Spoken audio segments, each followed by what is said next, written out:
Hello Tai cookers, welcome to my YouTube channel Tai cook stories fan fiction. तो आज हम आपके लिए लेके आए हैं विदाउट यू का नेक्स्ट पार्ट।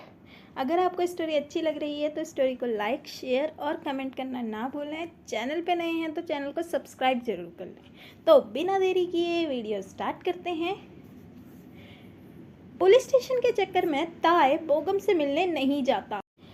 इस वजह से रात को बोगम ताई के घर पहुंच जाता है। ताई बोगम को देखकर डर जाता है। बोगम ताई के पास आता है और कहता है, बेबी बॉय, तुम मेरा कहना नहीं मानोगे? हाँ, लगता है तुम्हें लेसन देना ही पड़ेगा। ये बोलकर वह शुगा और अप्पा को चेयर पर बैठा देता है और उनको टाई कर देता है। ये देखकर ताई शॉक हो जाता है और बोगम उन्हें मारने लगता है। इतने में ताई बोगम से गिड़गिड़ाता हुआ कहता है, प्लीज़ सर, नहीं, मैं तुम्हारा हर कहना मानूंगा। प्लीज़ इन्हें छोड़ दो, प्लीज़। अप्पा, प्लीज़ प्लीज़ इन्हें छोड़ दो। आई प्रॉमिस, मैं तुम्हारा हर कहना मानूंगा। अगर तुम्हें कुछ करना भी है तो प्लीज़ मेरे साथ करो। इन्हें छोड़ दो, इन्हें छोड़ दो। बोगम ये सुनकर ताई को अपने पैरों से उठाता हुआ कहता है, बेबी बॉय, मैं नहीं चाहता कि तुम्हारे शरीर में मेरे छूने से पहले कोई और निशान पड़े। तो तुम्हारे साथ तो ये सब अभी मुश्किल है, क्योंकि मैं सोच रहा हूँ पहले तुम्हारे साथ कुछ खेला जाए। क्यों ना बॉयफ्रेंड खेला जाए? जब फीलिंग आएगी ना तुम्हें, तभी तुम्हारे साथ सब कुछ करने में मज़ा आएगा। ये कहकर वह स्माइल कर देता है। ताई बहुत ज़्यादा रो रहा था। उसके चिक्स और नोज पूरे रेड हो चुके थे। बोगम उसे देखता हुआ कहता है, बेबी बॉय, तुम तो रोते हुए भी कितने क्यूट लग रहे हो, पर ये आंसू बाद के लिए संभाल कर रखो। इनकी ज़रूरत तुम्हें बाद में ज़्यादा पड़ेगी।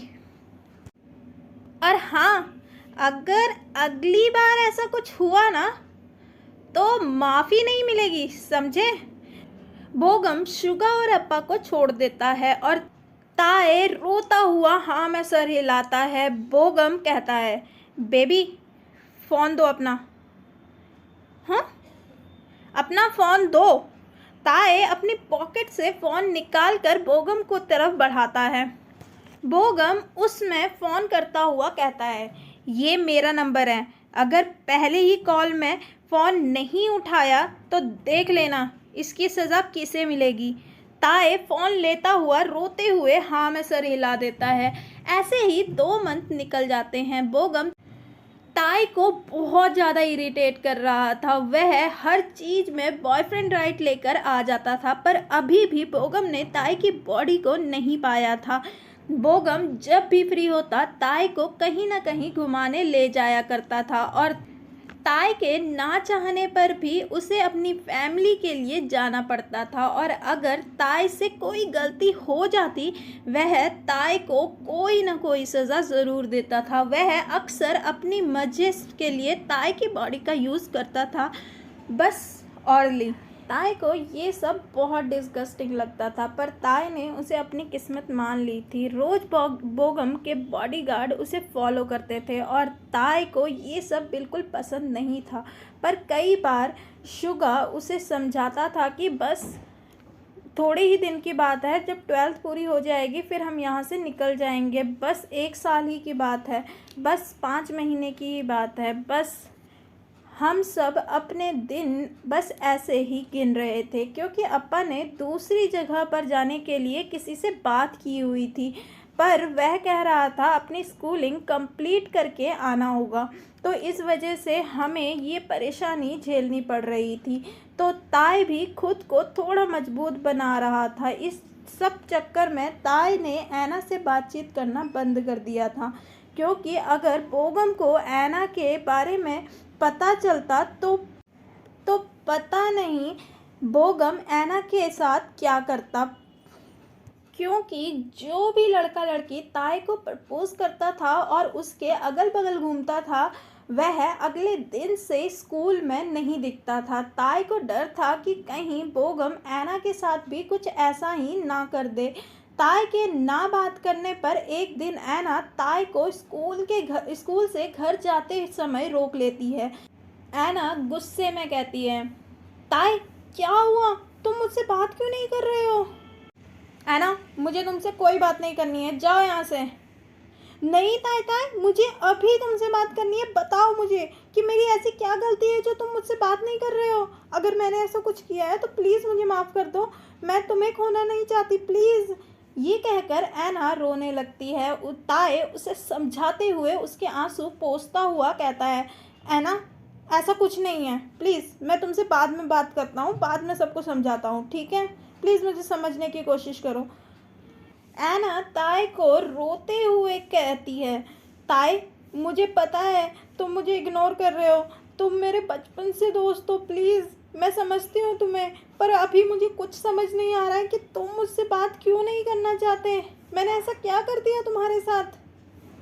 ऐना को रोते हुए देख ताई को भी बिल्कुल अच्छा नहीं लगता। वह ऐना को समझाता है, ऐना प्लीज़ मुझे समझने की कोशिश करो, मैं पक्का तुम्हें बाद में बताऊंगा, प्लीज़ अभी तुम यहाँ से जाओ।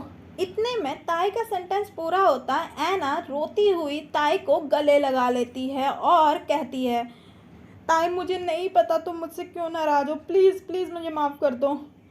ताई ये सब देखकर हैरान हो जाता है। वह खुद से ताई को दूर करने की कोशिश करने लगता है, पर इतने में ऐना और कसकर ताई को पकड़ लेती है और कहती है, जब तक तुम मुझे माफ़ नहीं कर देते ना, मैं तब तक तुम्हें नहीं छोड़ूंगी। ताई ऐना को खुद से अलग करने के लिए यूं ही कहती रहती है और बोलती है, प्लीज़ प्लीज़ मुझे माफ़ कर दो। इतने में ताई कहता है, ऐना प्लीज़ मुझे छोड़ो। ताई पूरा पसीने से भीग चुका था। पूरे समय वह बस चिंता में था और इधर उधर देख रहा था। ताई को ऐसे देखकर ऐना उसके फेस को पोंछती हुई कहती है, क्या हुआ ताई, तुम ठीक तो हो ना? ताई फौरन ऐना का हाथ पकड़कर उसे बिना सोचे समझे खींचता हुआ सीधा घर की तरफ ले जाता है। ताई ऐना के लिए बहुत ज़्यादा वरी होती है। उसे समझ नहीं आ रहा था कि वो अब क्या करे। अगर बोगम के आदमियों ने उसे देख लिया होगा तो वह घबराते हुए ऐना से कहता है, ऐना देखो मेरी बात ध्यान से सुनो।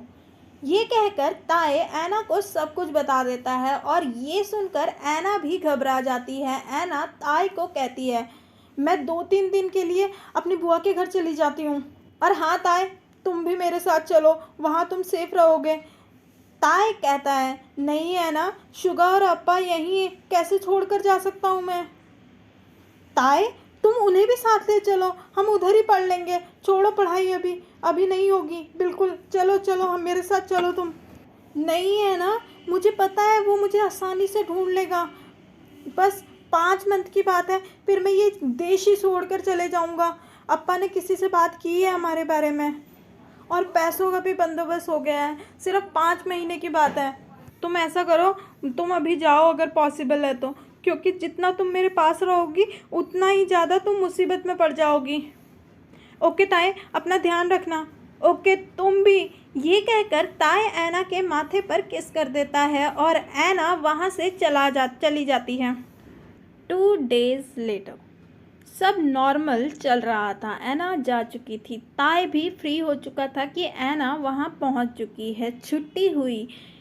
शुगा और ताई स्कूल से बाहर निकलते हैं। इतने में एक गाड़ी स्कूल गेट पर आती है और शुगा को ताई से दूर फेंककर ताई को खुद के साथ गाड़ी में ज़बरदस्ती ले जाते हैं। शुगा गाड़ी के पीछे भागता है और वह लोग ताई को सीधा एक बड़े से विला में ले जाते हैं और उसके बेसमेंट में जाकर ताई को छोड़ देते हैं, जो दिखने में बहुत ज़्यादा गंदी जगह लग रही थी। ताई की आंखों पर पट्टी थी और हाथ बंधे हुए थे। इतने में बोगम पीछे से आकर ताई के नेक पर लिक करता है और कहता है, बेबी बॉय, मैंने तुम्हें कितनी बार बताया था कि तुम सिर्फ मेरे हो, यू आर ओनली माइन। ताई बहुत ज़्यादा डिस्गस्ट फील करने लगता है। बोगम ताई की आंखों से पट्टी खोलता है और कहता है, बेबी अब तुम्हारी सज़ा इसे मिलेगी। सामने ऐना को देखकर ताई बहुत ज़्यादा वरी हो जाता है और उसका दिमाग काम करना बंद कर जाता है और वह शॉक में डरते हुए मिले जुले एक्सप्रेशन के साथ कहता है, बोगम प्लीज़ प्लीज़ ऐना को छोड़ दो, उसने कुछ नहीं किया है, तुमने जो करने को कहा मैंने वो सब किया, प्लीज़ उसे छोड़ दो, उसे कुछ मत करना। थोड़ी ही देर में बोगम ऐना को बहुत बुरी तरह मारता है। पूरे रूम में ऐना की और ताई की आवाज़ गूंजने लगती है।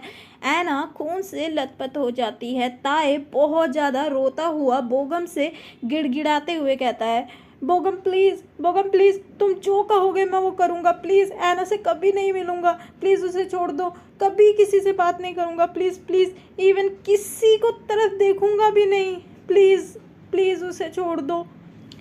बोगम स्मिक करता हुआ कहता है, बेबी बॉय अब मैं तुम्हें किसी को देखने का मौका ही नहीं दूंगा। बहुत हो गया बॉयफ्रेंड खेलना, इसे ख़त्म करते हैं। ऐना का खून पूरी जगह बिखरा हुआ था। इतने में बोगम ऐना को बालों को कसकर पकड़ता है और उसे घसीटते हुए ले जाता है और ज़ोर से उसे दीवार पर दे मारता है, जिससे ऐना की जान वहीं चली जाती है। ताई दौड़कर ऐना के पास जाता है और कहता है, ऐना प्लीज़ आंखें खोलो ऐना। ताई ऐना को छूना चाहता था पर उसके हाथ बंधे हुए थे। वह चिल्लाता है, ऐना नहीं, प्लीज़ तुम मुझे छोड़कर ऐसे नहीं जा सकती, ऐना प्लीज़। इतने में बोगम ताई को उसके पैरों से पकड़कर वहीं ऐना के खून पर लेटा देता है और उसके हाथ खोलते हुए उसके ऊपर आ जाता है और उससे ज़बरदस्ती करने लगता है। ताई एक जिंदा लाश की तरह ऐना के बगल पर लेटा खुद के साथ जो हो रहा था उसे होने दे रहा था। और ये पार्ट यहीं पर ख़त्म होता है। अगर आपको स्टोरी अच्छी लगे तो स्टोरी को लाइक, शेयर और कमेंट ज़रूर करें और मुझे कमेंट बॉक्स पे लिख के ज़रूर बताइए कि आपको स्टोरी कैसी लग रही है। तो मिलते हैं नेक्स्ट पार्ट में। Bye, see you, take care.